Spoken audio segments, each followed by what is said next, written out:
कहा जाता है कि राजनीति में जो दिखता है वो होता नहीं और जो होता है वो आसानी से दिखता नहीं। बरेली में मेयर मुकाबले की कहानी भी अभी तक कुछ ऐसी ही उतार चढ़ाव वाली नजर आ रही है। सपा अपने मेयर उम्मीदवार के ऐलान के बाद भी ऊहापोह में है तो भाजपा दावेदारों की भीड़ में टिकट के लिए शक्ति प्रदर्शन में उलझी दिखाई दे रही है।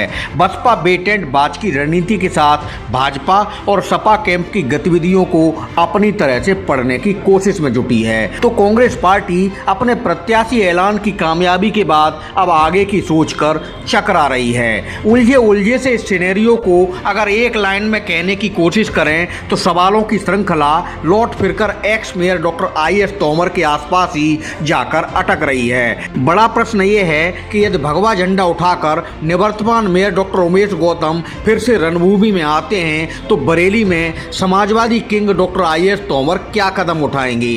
क्या वह खुद मैदान में आएंगे या फिर अब की बार किंग मेकर बनकर दूसरे की ताकत बढ़ाएंगे? विधानसभा चुनाव 2022 से पहले तक बरेली में मेयर की समाजवादी कहानी सिर्फ और सिर्फ पूर्व महापौर डॉक्टर IAS तोमर के इर्द गिर्द ही घूमती दिखाई देती थी।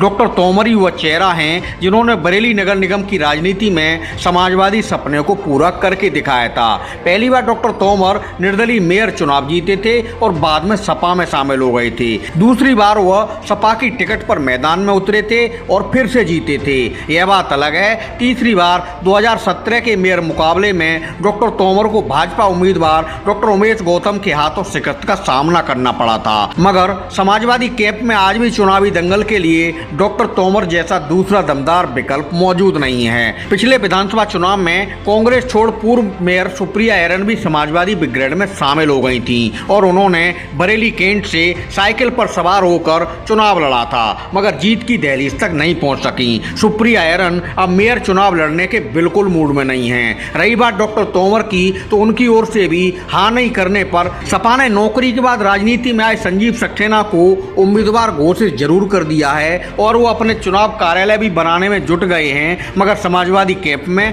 डॉक्टर तोमर की कसक अब भी साफ महसूस की जा रही है।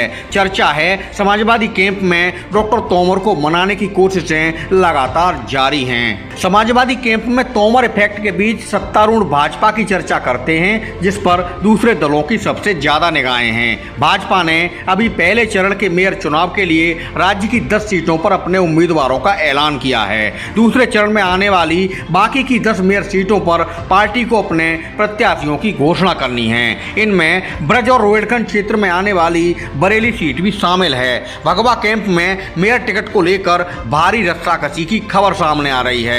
निवर्तमान मेयर डॉक्टर उमेश गौतम का पुरजोर विरोध करने वाली लॉबी ने दूसरे दावेदारों की पीठ पर हाथ रखकर दम तो खूब भरी है, मगर टिकट की लड़ाई लखनऊ होते हुए दिल्ली पहुंचने से कहानी और उलझ गई है। पड़ोस के मुरादाबाद में भाजपा ने निवर्तमान मेयर विनोद अग्रवाल पर फिर से दांव लगाया है तो राज्य में कुछ जगहों पर निवर्तमान चेहरों को भी बेटिकट किया है। बरेली में कमल कृपा की शोर जाने वाली है, इसे लेकर सब अपने अपने कयास लगा रहे हैं। भाजपा का टिकट अटका है तो बसपा ने भी अपना ऐलान होल्ड पर छोड़ दिया है। बसपा सूत्रों का कहना है कि पार्टी आखिरी वक्त तक बरेली का माहौल भांपकर अपना चुनावी लड़ाका तय करने वाली है।